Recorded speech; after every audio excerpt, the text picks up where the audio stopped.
changing hand. Let us build our hope on things eternal. Let us hold to his hand. God's unchanging hand. Let us hold to his hand. God's unchanging hand. We're gonna build our hope on things eternal. Let us hold to God's unchanging. My mother held to his hand. God's unchanging hand.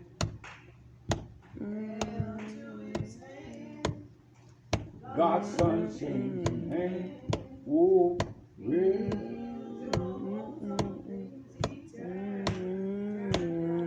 let us hold to God. My father held to his hand. God's unchanging hand. Oh, my father held to his hand.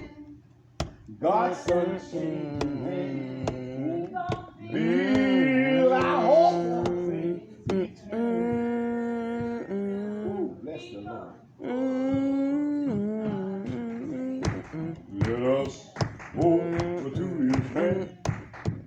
God's unchanging hand. Hold to his hand. God's unchanging hand. Build our hope.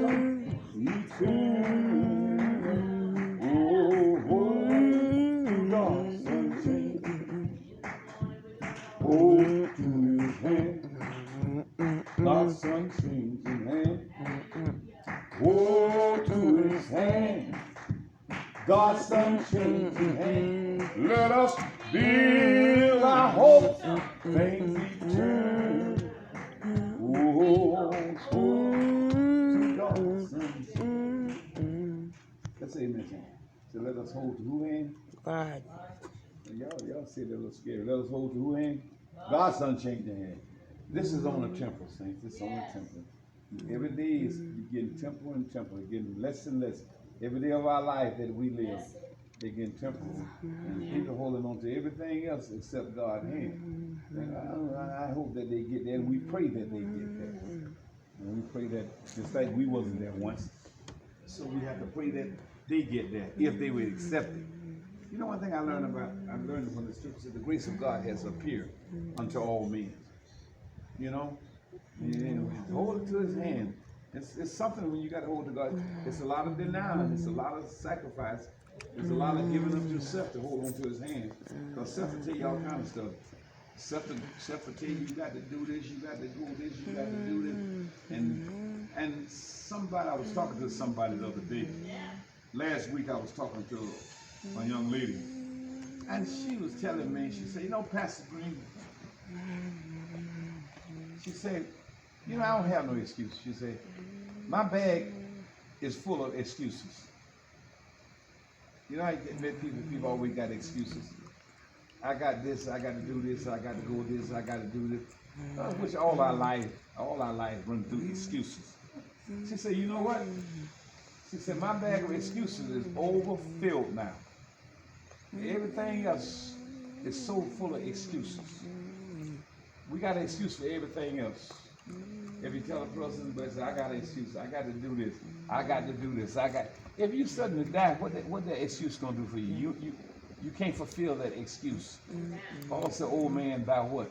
Ain't an excuse for it. But the way she was saying, she sent me a picture on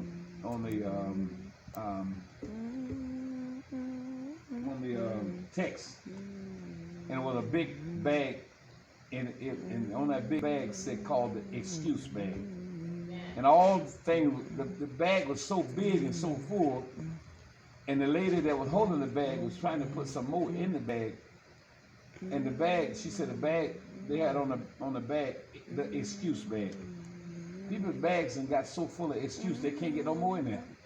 Now, what is your excuse? But what is your excuse?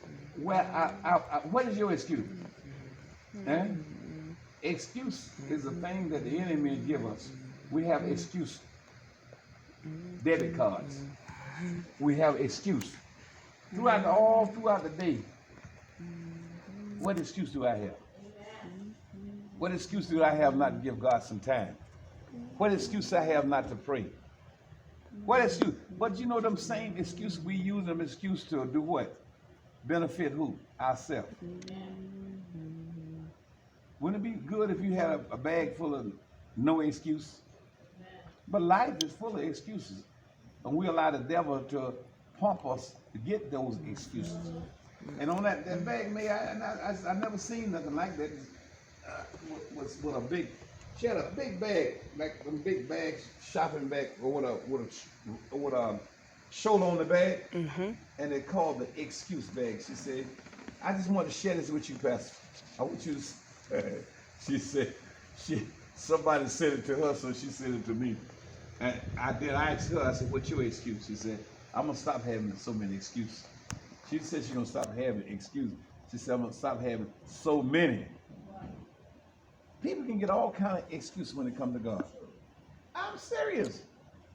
People get so many. Well, I mean, I'm saying it because they say been there and done it. I've been there. What's my excuse now? Huh? There be excuse. People say, "I ain't going out to church. I ain't gonna get in. Dorothy May be in it there doing it. Dorothy May here. What's your excuse now?" Amen. I don't feel like hearing her mouth. And what's your excuse? And there's some people, they didn't care what Dorothy May was here or not. They didn't have it. They went on through it. They came here at 12 o'clock. Dorothy May was carried on. And some sisters came in. Brother Sim used to sit up here. Until Brother Sim said he heard God spoke to him. Dorothy May was sitting back there. Sister Willa May was sitting right there.